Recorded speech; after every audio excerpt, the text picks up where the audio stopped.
স্বামীর সাথে 2 বছর সংসার করার পরেও যখন ওর সাথে কোনো বনিবনা হচ্ছিল না, সব সময় সংসারে ঝামেলা লেগেই থাকতো, যখন ও আমার কোনো কথা শুনতো না, আমারও ওর কথা শুনতে ভালো লাগতো না, তখন অনেকেই বলেছিল ওরকম স্বামীকে ডিভোর্স দিয়ে দিতে, ওকে ছাড়লে ওর থেকে ভালো ছেলে পাবে তুমি, এরকম অনেকেই বলতো।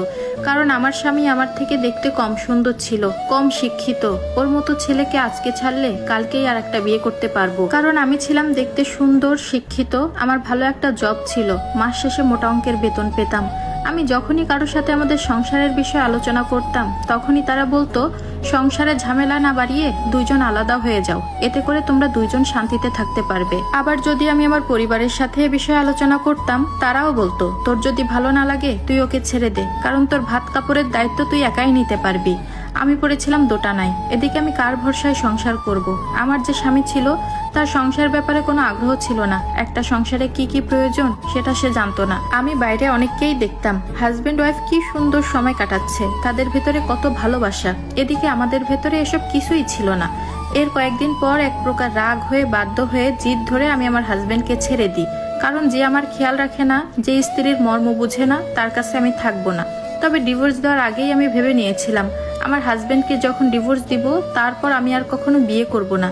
এমনকি ডিভোর্স দেওয়ার পরেও এটা আমার সবসময় মনে হতো আমি কোনো দিনই বিয়ে করব না। স্বামীকে ডিভোর্স দেওয়ার পর আমি কখনো কল্পনাও করিনি আমি দ্বিতীয় বিয়ে করব, কারণ আমার আর্থিক সমস্যা ছিল না। আমি যেহেতু নিজের খরচ চালাতে পারি, তো আমার বিয়ে করার কি দরকার। রাতে যখন পরিবারের সবাই একসাথে হতাম খাবার টেবিলে, তখন আমার মা বাবা ভাই বোন সবাই আমাকে বলতো এখন যদি তুমি একটা বিয়ে না করো, তোমার বয়স পার হলে কেউ আর তোমাকে বিয়ে করবে না, তোমার কোনো বাচ্চাও নেই, ভবিষ্যতে কাকে নিয়ে থাকবে, সারাটা জীবন কার সাথে পার করবে, এখন যদি তুমি বিয়ে না করো তুমি ভবিষ্যতে অনেক পস্তাবে। এর কয়েক মাস পর কিছুটা পারিবারিক চাপে এবং নিজের সম্মতিতে আমি দ্বিতীয় বিয়ে করি। কিন্তু আমি দ্বিতীয় বিয়ে করার পর রিয়েলাইজ করলাম বাস্তবতা পুরোটাই ভিন্ন। আমি যতই শিক্ষিত হই না কেন, যতই ভালো জব করি না কেন, একটা ডিভোর্সি মেয়েকে কোনো ছেলে ভালোভাবে গ্রহণ করে না।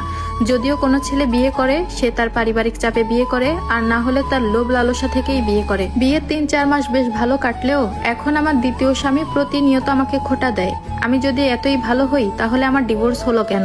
সে সব সময় আমার চরিত্র নিয়ে কথা বলে, আমি খারাপ, আমি বদমেজাজি, আমি রাগী, আমি জিদি, এসব কথা বলতে বলতে সে গালিগালাজও করতে ছাড়ে না, এমনকি সে আমার গায়েও হাত তোলে।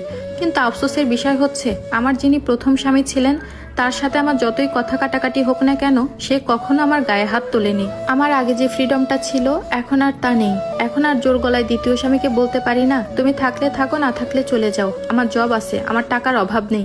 এখন আর মনের দিক থেকেও বড় হয়ে আর থাকতে পারি না। সবসময় নিজেকে কেমন যেন ছোট মনে হয়, অবহেলিত মনে হয়। এই যন্ত্রণাগুলো প্রতি